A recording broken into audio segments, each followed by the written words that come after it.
Hey y'all, so we are going to be reacting to the satisfying downfall of Lil Mabu by the internet anarchist. I think that's how you say it, internet anarchist. Whatever. I'm going to show y'all the thumbnail. This.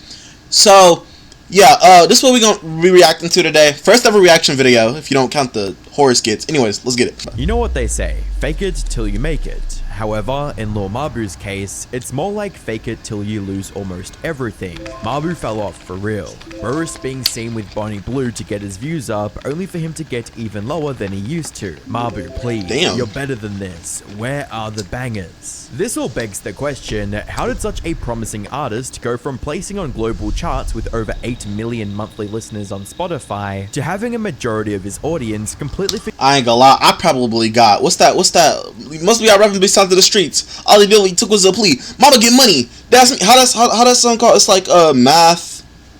I got it. I think I still got that song in my playlist. Never mind. No, I don't. Or it was let me type in disrespect. Right? Don't I? No, I ain't got no Mabu songs. Nah, never mind. I deleted that shit. I could have sworn I had that. Must be out rapping big sound to the streets. Only deal he took was a plea. Mama get money. Raleigh P. Shout out to labels. That's me or something like that. I used to dead ass like listen to that shit. So forget he exists. More importantly, is there any hope of him making a comeback, or will he continue to fade into obscurity? Hi, I'm the Internet Anarchist. I create weekly YouTube documentaries, and today we'll be uncovering the decline of one of rap's most unusual artists, Lil Mabu. How he utilized controversy to make a name for himself. He was also like, rap scene. My bad. He was also like fucking with Krishan Rock too, which was, you know, whatever floats your boat. I heard ain't Krishan going through like a transition stage now, right? You know what I mean? Yeah, you know, good for her. Or him, whatever she is at this current moment in time at 4:21 in the morning. You know what I mean? But, you know what I mean? Yeah, whatever floats your boat. I, you know, think that's an interesting career choice to try to create the narrative that y'all are fucking. Because they made that, ooh, I keep bumping my mic. Damn, we was on a 2-day streak. Just fucked it up. Anyways, I think it's an interesting choice to try to create the narrative that y'all are fucking because of that one song they made. And I forgot how it goes. How does that one song go? That's whatever. But yeah, how that one song goes, that's kind of, you know what I mean? But anyways. Why fans couldn't get enough of him, and what happened when the gimmick behind his rap persona finally wore off. To say Mabu, aka... My bad, one more thing. The last thing I heard about Lil Mabu was, what is it called? The last thing I heard about Lil Mabu was, thank God they ain't let me in that school. I would have shot it up when he ain't get into XXL freshman. A Matthew Peter DeLuca was an anomaly going into the New York drill scene would be a massive understatement. Not only for his appearance, but his background as well. Having grown up in an upper-class family in New York's most affluent neighborhoods and attending the prestigious collegiate high school, Mabu's life was a far cry from that of a traditional drill rapper, many of whom fuel their music with personal struggles and trials they encountered while living in less fortunate circumstances. Matthew DeLuca, I go to the collegiate school. I'm in 9th grade, and my favorite thing about Kids Walk for MSK Kids is getting together with friends and family to support such a wonderful cause. So how did someone like Mabu go from writing A-grade essays in school to making drill raps in the streets? Well, he didn't. At least not initially. When he first started uploading songs to YouTube around 2020, Mabu's music was more melodic than aggressive. Miss me but never wanna link when we can. You used to diss me, now you wanna call me a friend. Had to go and run up on my I fuck with this. Shout out to my brother, shout out to the fan. While this kind of music didn't get a mainstream attention initially, it struck a chord with fans and got a lot more people to root for him. As one viewer put it, Lil Mabu, your lyrics go hard, man, your song cuts deep into the heart. Mark my words, in the next 5 years, you'll grow exponentially. Just please don't go doing drugs or robbing people. Don't let the fame and money get to you. It's a tough life because you think you have to do something to stay big, but as long as you keep going with what you're doing, you should be alright. Although Mabu never truly... I agree and disagree with that comment. Hold on. Yeah, I agree because sometimes people get tired of the same shtick. You know what I mean? Sometimes people get tired. That's why I try to, you know, kind of mix it up for y'all. I don't try to do the same old. I try to do skits, even though I haven't done it in a few times. Even though I haven't done a skit in a long time. Anyways, I try to do tier making. I try to do reacting to horror shorts and reacting to YouTube documentary and a shit ton of different playthroughs. I personally try to switch it up so y'all feel like y'all are never bored. I try to be more talkative and try to interact with y'all so y'all feel like y'all aren't bored. But I feel like I don't think you should overdo it. You know what I mean? And there's a lot of more stuff that I wanted. Actually, I'm writing a new video. I'm writing 2 videos right now. Neither of them are gameplays or reactions. But anyways, yeah. Or technically, one of them is technically right. Not the point. Point is, I personally try to be, you know, eccentric, loud, exaggerated, excited, all this and that. So y'all, you know, hopefully, you know, on some Goku shit, you know, here's your energy. You know what I mean? I try to do that for y'all. So I never want y'all to feel bored. And I feel like if the same kind of content creator does the exact same thing over and over, I'm not going to name any names, but there are a lot of content creators out there that do the same thing, and that kind of gets boring or tedious or bland to watch all the time. You know what I mean? Anyways. But as long as you keep going with what you're doing, you should be alright. Although Mabu never truly lived the rough life, he would certainly take inspiration from it. Going into 2021, Mabu's style as an artist shifted from soft and relatable to something a bit more rough around the edges. With songs like Move It and Demon Time, Mabu dove headfirst into the high stakes and high risk world of drill rap. Got some tissue? Hey, that's my store! Yo. My eyes are getting watery. I'm not Jesus. Run up a check, fingers they blue. You know the vibes, I stay with the crew. Quit talking, man, just make a move. I'm on the east side, zooming through the streets in the G5. Been running up a bag, I'm on Demon Time. This sudden pivot in persona paid off immensely for Mabu's career. Not only was this the first video on his channel to crack 2 million views, but it also gave viewers a taste of something unusually captivating. There aren't many white rappers in the New York drill scene, even fewer who are as young and talented as Mabu. While this meant Mabu had immense potential to grow as an upcoming artist and build a fan base, the way he capitalized on that success would only harm his career in the long term. Going into 2022, Mabu wholly leaned into the gangster persona and featured several established drill rappers like DD Osama, Dusty Locane, and D-Thang on both his singles. I don't listen to drill rap like that, by the way. I listen to, I think there's only one drill rapper I listen to, and this one I actually can't show you on my playlist. I listen to a shit ton of Kyle Rich. I fuck with Kyle Rich so heavy. You know what I mean? I wouldn't call myself a fan, because I think I listened to 3 songs. I listened to 4100. Yeah, I mean, hold up.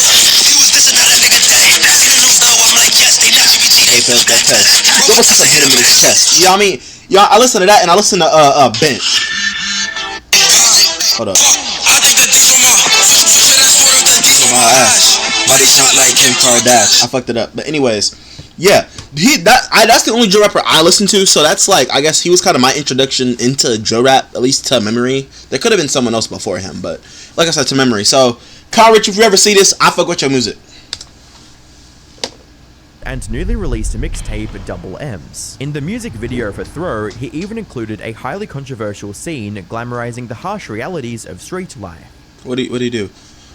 A clipper was moved here due to copyright trolling by Lil Mabu and his team. They have been stalling this upload and abusing his broken content ID and copyright system. Fortunately, his 15 minutes is coming to an end. As shocking as the video was, crazy. It garnered over 30 million views and landed Mabu in the #1 trending spot on YouTube for a brief period. At this point, Mabu had realized controversy was the key to drawing viewers, and he was more than ready to capitalize on that knowledge. For the next couple of months, Mabu promoted his music by uploading dozens of videos across social media, pretending to be a dangerous rapper in the most corny way possible. Why you lacking?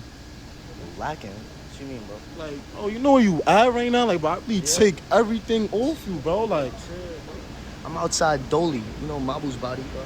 yo, Mabu, like, what you got on you? Like, oh, he got the now. While a significant portion of viewers enjoyed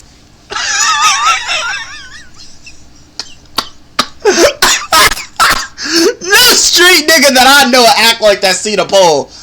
Oh! I'm sorry. That was the most exaggerated shit I've ever seen. Hold on, I want to rewind that real quick. My bad, y'all, real quick. God on you, like, oh, he got the now. While why the fuck did he run away from it? Nigga, what? My fault. portion of viewers enjoyed Mabu's over-the-top rapper personality, there was an equally large number of viewers who found his take on drill music distasteful, with comments like, "I am a Lil Mabu hater. I don't care what you say. I can't take any of his songs seriously. This man cannot possibly be talking about spinning the lot while he's some rich white dude in a private school," and posts such as, "Lil Mabu co-ops hood culture while simultaneously making a mockery and glorifying the violence and poverty that afflicts our communities. He raps about ops and spinning blocks, and then goes back to his mansion unharmed. Meanwhile, the young street ninjas making drill music are out here losing their lives over the blocks that rich white men own.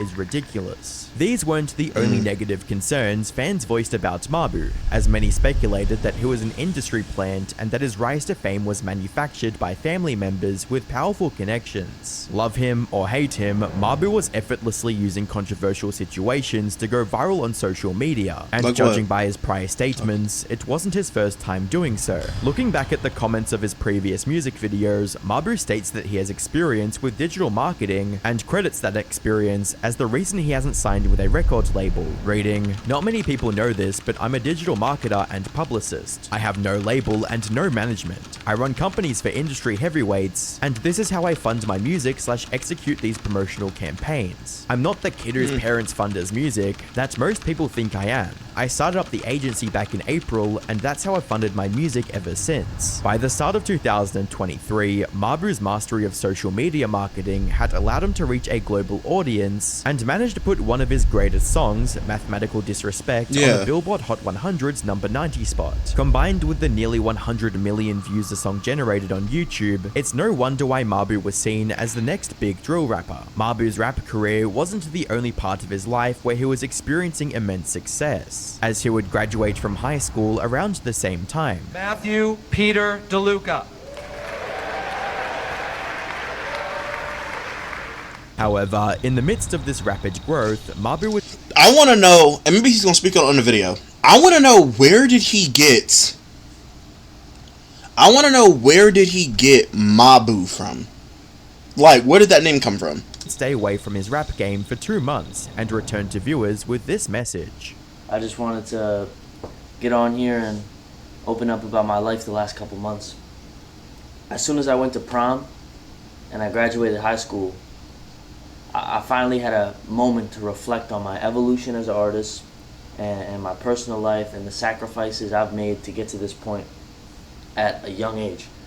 And, you know, I was fresh out of high school with a song on Billboard, artists I look up to start becoming my friends, gaining notoriety. Cool. But at what cost? What do you mean by that? I wasn't spending time with my family. I neglected meaningful friendships. I lost valuable moments of my childhood that I can't get back. After taking time to reconnect with people in his personal life, Mabu stated that he was ready to get back into the rap game, but he would still be going to college alongside it. I decided at the beginning of the summer to find some balance. I'm going to college. And they looked at me like... Now,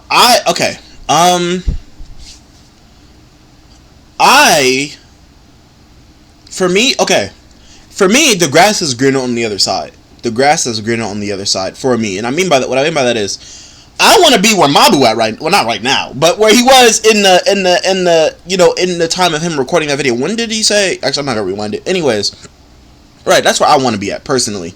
I want to be so famous where I kind of not lose my friendships, probably not that, but like, you know what I mean, probably stop. You know, I want to be. I don't know how to say that. I'm making myself sound like a piece of shit, but I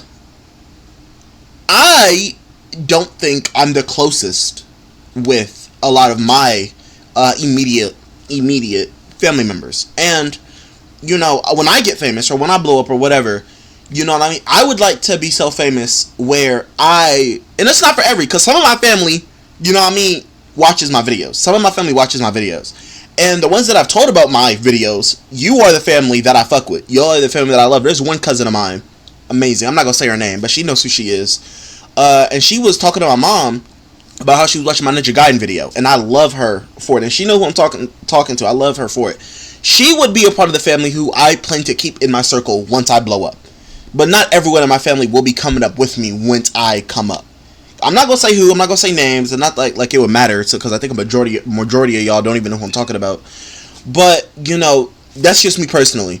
You know what I mean? But I'm just saying. So for me, the grass is greener on the other side. Friendships, on the other hand, some friends of mine are gonna be coming up with me. Others are gonna stay where they are, and I'm gonna just leave it at that. My bad. I'm getting personal, and I think I'm trying to be a lot more. I guess like open with my audience, regardless if it's just 10 people watching a video or if it's 10,000, even though I haven't hit that number yet. So whether if it's 10 people or 40 to 50 people, that's so I'm just trying to be more open, you know, get to know more about Galaxy, my mindset, how I think, how I talk, how I act, etc. Anyways, my bad. I'm talking too much. God was crazy. Like Mabu, like, do you understand? Like, you're not a regular kid. You need to devote all your time to your career. You need to take the music seriously. Bro, I was like, you, watch this. And I worked so hard to get into the high school I was at, then applying out, and getting into college, and I managed to do all of it while doing the music thing. So why would I pass this opportunity up now? For what? Naturally, some audience members assumed that he wouldn't be able to keep up with the same intensity while going to college. However, Mabu proved both his dedication to music and academics by recording music with notable artists like NLE Chopper from his dorm room. Meeting my new roommate. Started this shit, I'm a business. Who invited me? To close out the year, Mabu collaborated with Krishan Rock on the song Mr. Tasty This song. Redacted, where he tried to start a beef Redacted. with the rapper Blueface, with lyrics reading, "Yes, I took his lady, I like blue faces, so I took his baby." While the song did get significant notoriety and barely squeezed into the Billboard's top 100, it didn't spark the kind of controversy Mabu was looking for, as Blueface cut things short with a tweet that read, "Make sure y'all add Lil Mabu career to my resume. Why is your girl texting me every day, bro? What's she waiting on?" Even though Mabu's stunts were still bringing in considerable views and listeners, it was only a matter of time before his controversial gimmick would wear off, and people got bored of his rapper facade. Sadly, Mabu was going to find that out the hard way. By the 5th of April 2024, Mabu released his debut album, Young Genius, which featured a handful of top-tier rappers such as Lil Baby and Young Thug. By all accounts, this should have been Mabu's biggest release yet, but that wasn't the case. Despite the big-name features and heavy promotion on Mabu's end, the album failed to place on any of the recognized charts. To make matters worse, sales numbers were so poor that they were never revealed, and the album even received an 11 out of 100 review from the Album of the Year, with a commenter writing, "The bit is old, bro. He has one joke in his music, and it's, look, I'm a rich white kid, but I'm making music like I'm from the hood," whilst having the worst bars, corniest lyrics, cringiest vocals, and just overall having the tackiest songs ever. When faced with these declining metrics, Mabu turned to the thing that formed the foundation of his career: controversy. His first attempt at garnering See what I mean? See what I mean when I say, like, it's kind of crazy that, like, see what I mean when I say, like I said, you can't just keep doing the same thing over and over, because people are gonna get tired and bored with it. You know what I mean? attention this way manifested as Mabu pretending to shoot himself during a music video.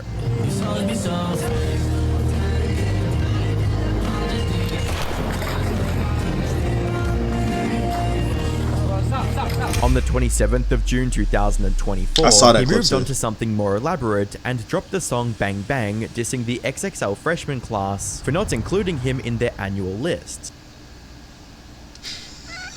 It just wasn't the same shit. When the diss track and music video stunt didn't get him the results he was looking for, Mabu stepped away from music for another several months, only to return with an even more desperate ploy for attention. Around March 2000, and it's like every I'm sorry, but it's like every time, where is it?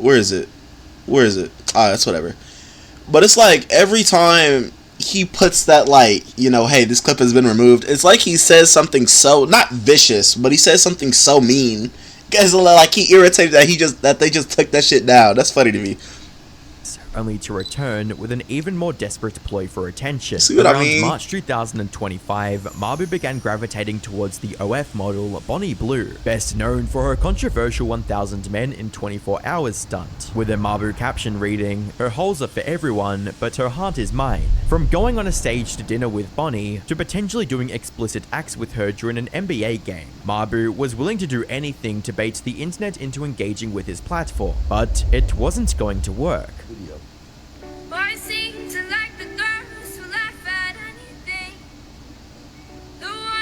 She was tying my shoe. She was tying my shoe. Bitch, no, she wasn't. She probably was in reality, but that's not what you wanted the narrative to be. Hold on. Into engaging Hold on. No hate. Hold up. Work. Look at his face. Ooh, you so lucky, nigga. Your eyes. Why the fuck would your eyes like go up if like in satisfaction? He had a satisfied face. Tying my shoe. Right. She was tying my shoe. Right. NBA. Right. Matthew, did you get banned from the NBA? Yup. Sure did.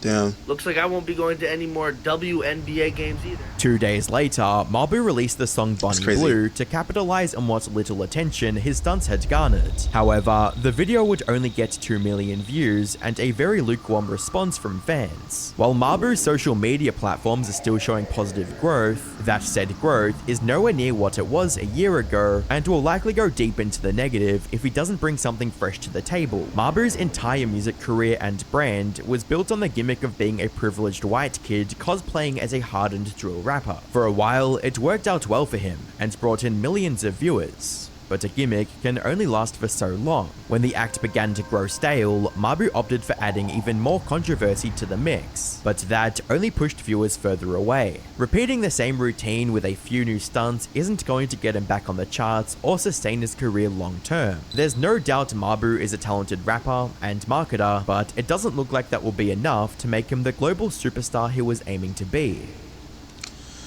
W video by video by internet arsonist, applicantist, whatever. W video by this nigga. All right. You know, W video. Yeah, I hope Lil Mabu makes a comeback. You know, I'm hoping for a comeback. Honestly, I hope Lil Mabu makes a comeback. I'm praying for him. You know what I mean? And I don't think he's like falling off. You know what I mean? I think I think he's in a hole right now. He's in a hole right now, and he just needs something to bounce back. Right? But yeah, like Jess said, W video. I hope y'all enjoyed it. I hope y'all enjoyed my little commentary. I'm gonna be giving y'all some more reaction videos in the future. I love y'all. See y'all. Bye.